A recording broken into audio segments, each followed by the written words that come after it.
Welcome to YoYo TV.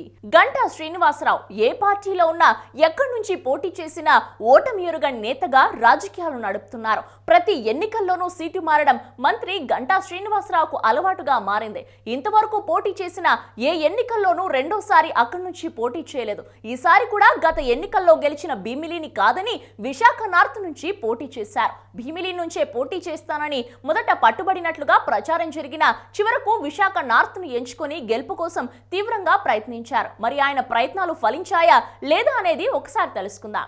Visakha north sitting ఎమ్మెల్యేగా బీజేపీకి చెందిన విష్ణుకుమార్ రాజు ఉన్నారు. గత ఎన్నికల్లో పొత్తులో భాగంగా టీడీపీ సీటు కేటాయించడంతో అనూహ్యంగా విష్ణుకుమార్ రాజు టికెట్ దక్కించుకుని భారీ మెజార్టీతో విజయం సాధించారు. బీజేపీకి ఎలాంటి క్యాడర్ లేకున్నా వ్యక్తిగతంగా అనుచరులను పెంచుకున్నారు విష్ణుకుమార్ రాజు. బీజేపీ తరఫున పోటీ చేస్తే గెలుపు దక్కదని తెలిసి వైసీపీ టీడీపీ వైపు చూశారు. కానీ ఎక్కడ అవకాశం లభించక చివరికి బీజేపీ తరఫునే రంగంలోకి దిగారు. చివరి క్షణంలో రైల్వే జోన్ ప్రకటించడం ప్లస్ పాయింట్ గా మారిందని విష్ణుకుమార్ భావిస్తున్నారు. గంటా శ్రీనివాసరావు ఒకసారి అనకాపల్లి ఎంపీగా, అనకాపల్లి, చోడవరం, భీమిలి ఎమ్మెల్యేగా గెలిచారు. 2 సార్లు మంత్రిగా బాధ్యతలు చేపట్టారు. ఆయన ఏ పార్టీ ఎక్కడి నుంచి పోటీ చేసినా గెలుస్తూనే ఉన్నారు. 1999లో పునర్విభజనకు ముందు విశాఖ ఉత్తర నియోజకవర్గం విశాఖ 2 నియోజకవర్గ పరిధిలో ఉండేది. ఆ నియోజకవర్గం టీడీపీకి కంచుకోటగా ఉండేది.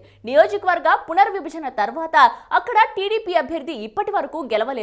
పైగా సరైన లీడర్ లేకపోవడంతో 5 ఏళ్లుగా అక్కడ ఇన్ఛార్జిని కూడా పెట్టలేదు. మిత్రపక్షంగా ఉన్న బీజేపీ ఎమ్మెల్యేగా ఉండటంతో లైట్ తీసుకున్నారు. ఇది గంటాకు మైనస్ కావచ్చని అంటున్నారు. వార్డు స్థాయి నాయకులు, కార్యకర్తలతో సమావేశాలు నిర్వహిస్తూ పార్టీని ఒక తాటిపైకి తెచ్చే ప్రయత్నం గంటా చేసినా అవి ఏ మేరకు ఓట్లుగా మారింది అనేది గంటా విజయావకాశాలను నిర్ణయించనుంది. గత ఎన్నికల్లో వైసీపీ తరఫున చొక్కాకుల వెంకట్రావు పోటీ చేశారు. ఈసారి ఆర్థిక పరిపుష్టి ఉన్న నాయకుడు అయిన రియల్ ఎస్టేట్ వ్యాపారి కేకే రాజు పోటీ చేశారు. ఆయన చాలా కాలం ముందు నుంచే కార్యక్రమాలు చేపట్టారు.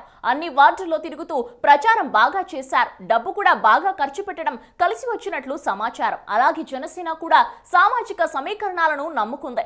మాజీ జేడీ ఎంపీ బరిలో ఉండటం, పవన్ పక్కనే ఉన్న గాజువాక నుంచి పోటీ చేయడం తమకు కలిసి వచ్చాయని, తాము విజయం సాధిస్తామని జనసేన అంటుంది.